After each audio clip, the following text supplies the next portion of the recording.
Welcome back to another new video. तर सर्वांचं स्वागत आहे आपल्या यूट्यूब चॅनलमध्ये। तर आज आपण पाहणार आहोत class 9th math part 1 chapter number 3 आहे पॉलिनॉमियल्स प्रॅक्टिस सेट 3.1। आज आपण पूर्ण या व्हिडिओमध्ये कव्हर करणार आहोत, पाहणार आहोत। तर कसं सॉल्व करायचं आहे ते आजच्या या व्हिडिओमध्ये आपण पाहणार आहोत। तर डिस्क्रिप्शन बॉक्समध्ये मी टेलिग्राम चॅनलची लिंक दिलेली आहे आणि व्हॉट्सअप चॅनलची, ते तुम्ही जॉईन करू शकता। तर चला तर आजच्या या व्हिडिओला सुरुवात करूयात प्रॅक्टिस सेट 3.1 ला।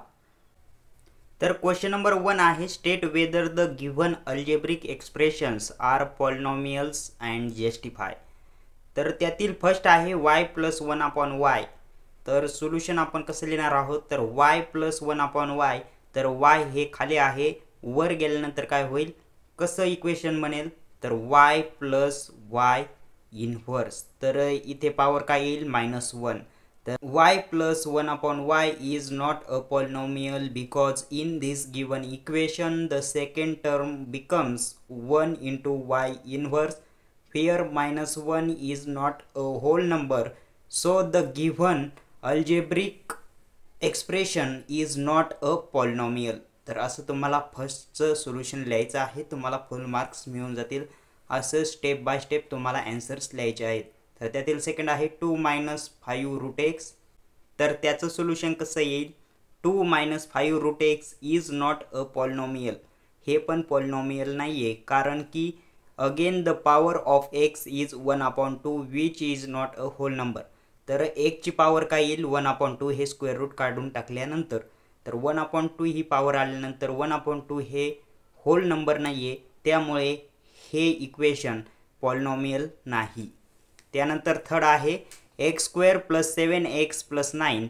तर त्याचं सोल्युशन काय येईल, तर हे पॉलिनॉमियल आहे का, तर आहे। The given algebraic expression is a polynomial in one variable because all the powers of x are whole numbers. म्हणजे एक्सच्या ज्या पण पॉवर आहेत ते होल नंबर आहेत। तर x², तर 2 इथे पॉवर आहे, हे होल नंबर आहे, आणि इथे 1 हा होल नंबर आहे, त्यामुळे हे थर्ड इक्वेशन हे पॉलिनॉमियल आहे। तुम्ही आन्सर असं लिहू शकता। तर त्यानंतर फोर्थ आहे 2m⁻² + 7m - 5। तर याचं सोल्युशन कसं येईल, this expression is not polynomial because the power of the first term is -2 which is not a whole number. तर पॉवर काय आहे, -2 म्हणजे हा होल नंबर नाही आहे, मग ते पॉलिनॉमियल आहे का, तर this expression is not a polynomial, असं तुम्ही आन्सर लिहू शकता। त्यानंतर आहे फिफ्थ 10।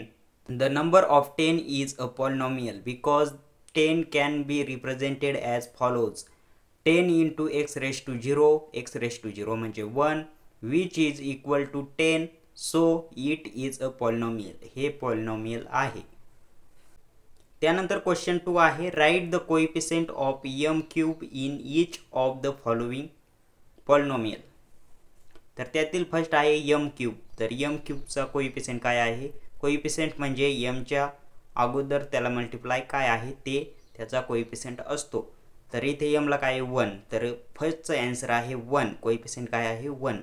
तुम्ही असं एकदम ॲक्युरेट स्टेप बाय स्टेप लिहायचं आहे। त्यातील 2 आहे -3/2 + m - √3m³। तर आपल्याला कशाचा कोएफिशिएंट सांगितला आहे, m³ तर m³ कोएफिशिएंट काय आहे, -√3। तर आन्सरमध्ये आपण लिहिणार -√3। त्यानंतर थर्ड आहे -2/3m³ - 5m² + 7m - 1। तर इथे m³ कोएफिशिएंट काय आहे, -2/3। तर तुम्ही असं सोल्युशन लिहू शकता। त्यानंतर आहे question number 3 write the polynomial in x using the given information. तर त्यातील फर्स्ट आहे मोनोमियल विथ डिग्री 7। तर सोल्युशन तुम्ही पाहू शकता, a polynomial is said to be monomial if it content only one term in its entire expression, so the polynomial is as follows 7x⁻⁷। तर 1 term पाहिजे आहे त्या इक्वेशनमध्ये, ते मोनोमियल इक्वेशन असतंय। तर इथे मी लिहिलं आहे 7x⁻⁷। त्यानंतर सेकंड आहे बायनोमियल विथ डिग्री 35। तर तुम्ही असं लिहू शकता सोल्युशन 2x⁻35 + 7।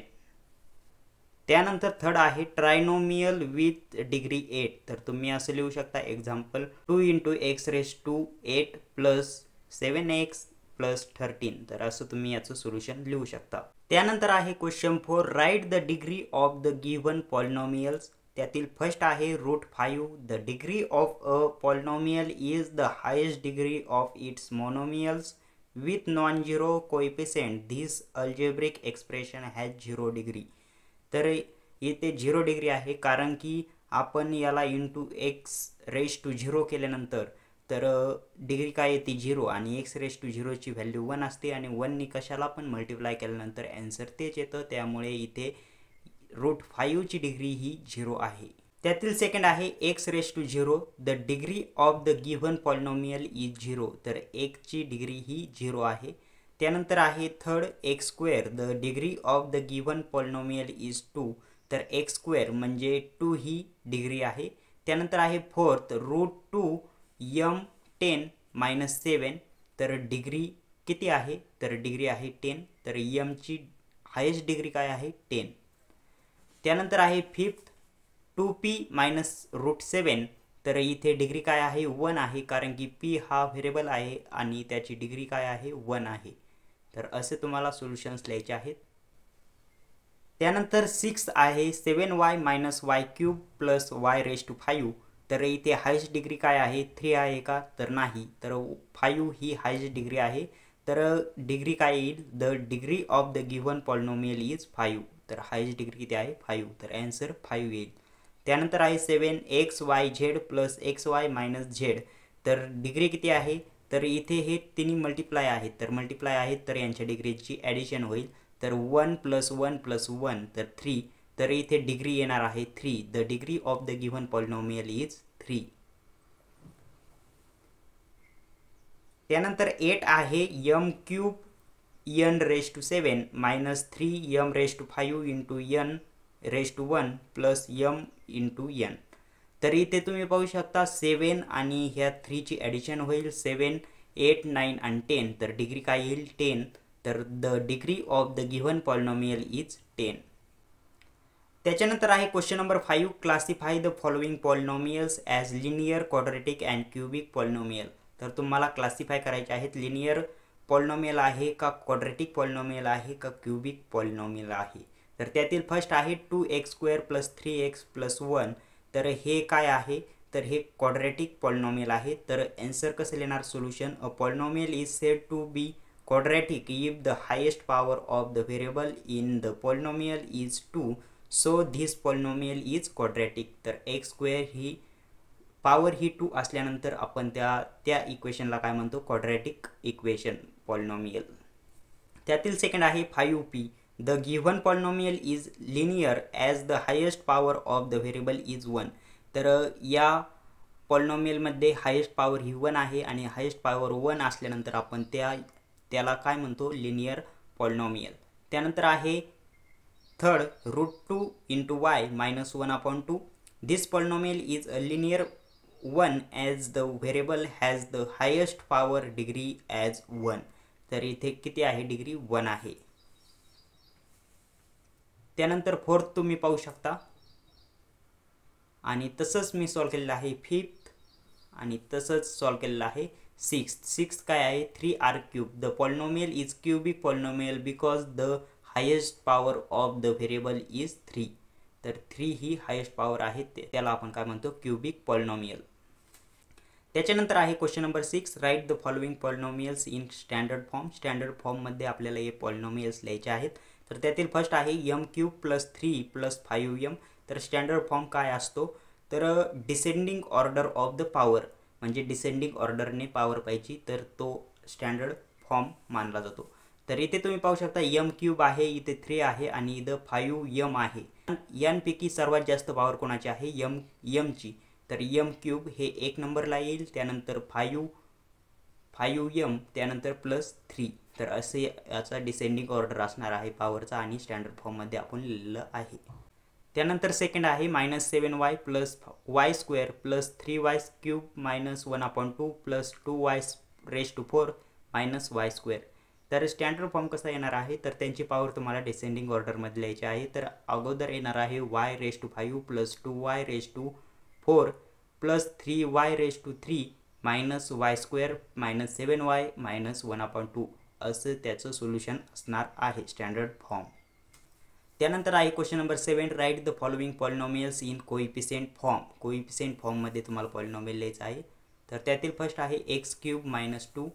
तर solution x³ - 2 the coefficient form is.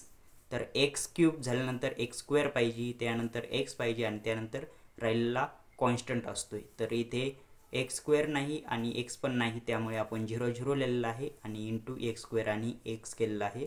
तर इथे तुम्ही पाहू शकता तर कोइफिशिएंट फॉर्म कसा येईल. तर इथे तुम्ही पाहू शकता x³ चा कोइफिशिएंट काय आहे 1, तर 1. त्यानंतर x² चा 0 0, नंतर x चा 0 0 आणि त्यानंतर कॉन्स्टंट ॲज इट इज. तर असं तुम्हाला कोइफिशिएंट फॉर्म लिहायचा आहे. त्यानंतर तुम्ही सेकंड पाहू शकता 5y. सोल्युशन तुम्ही पाहू शकता the coefficient form of 5y is 5y + 0, कारण की y⁻1 आहे, त्यानंतर y⁻0 हा 1 होणार आहे, त्यामुळे आपण डायरेक्ट 0 लिहिलेला आहे. The given polynomials in coefficient form is 5, 0. तर असं त्याचं सोल्युशन असणार आहे. तर त्यातील थर्ड आहे 2m⁴ मायनस 3m² + 7. तर याचं सोल्युशन कसं येईल. 2m⁴ minus 3m² + 7. 2m⁴ 4 झाल्यानंतर काय पाहिजे पॉवर 3, 3 झाल्यानंतर 2 आणि 2 झाल्यानंतर 1 आणि नंतर कॉन्स्टंट. तर असं मी लिहिलं आहे. तर m³ नाही आहे याच्यात, त्यामुळे मी 0 ने मल्टिप्लाय केलं आहे आणि m पण नाही आहे, त्यामुळे मी 0 ने मल्टिप्लाय केलेलं आहे. तर द कोइफिशिएंट फॉर्म इज. तर कोइफिशिएंट फॉर्म काय येईल 2 0 मायनस 3 0 7 हा झाला तुमचा कोइफिशिएंट फॉर्म.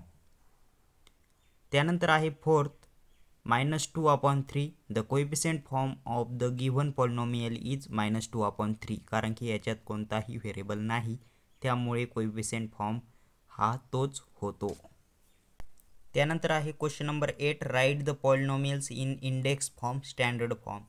तर त्यातील फर्स्ट आहे 1 2 3. तर 1 2 3 writing in index form standard form the polynomial is. तर 1 आहे, 1 + 2 + 3. तर हा शेवटचा अंक आहे, तो आपल्याला कॉन्स्टंट घ्यायचा आहे. त्यानंतर इकडे पॉवर वाढीत चालायचं आहे. तर इथे 1 येईल, इथे 2 आणि इथे 3. तर हा झाला इंडेक्स फॉर्म. तर तुम्ही पाहू शकता इंडेक्स फॉर्म काय आलेला आहे x³ + 2x² + 3. तर हे फर्स्टचं सोल्युशन झालं. त्यानंतर त्याच प्रकारे आपण सेकंड सॉल्व केलेलं आहे. तर त्याचं आन्सर आलेलं आहे 5x⁴ - 1. त्यानंतर आहे थर्ड, ते पण त्याच पद्धतीने सॉल्व करायचं आहे. -2x³ + 2x² - 2x + 2 हे त्याचं सोल्युशन आहे. त्यानंतर आहे क्वेश्चन नंबर 9. हा लास्टचा चार्ट आहे, तुम्ही अगोदर चार्ट पाहायचा आहे. तर इथे मी आन्सर्स दिलेले आहेत. क्वाड्रॅटिक पॉलिनॉमियल कोणते कोणते आहेत. तर x² 3x² + 5 आणि 2x² + 5x + 10 हे 3 क्वाड्रॅटिक पॉलिनॉमियल आहेत. त्यानंतर क्यूबिक पॉलिनॉमियल, त्यानंतर लिनियर पॉलिनॉमियल x + 7, त्यानंतर बायनॉमियल, त्यानंतर ट्रायनॉमियल 2x² + 5x + 10 हे झालं ट्रायनॉमियल.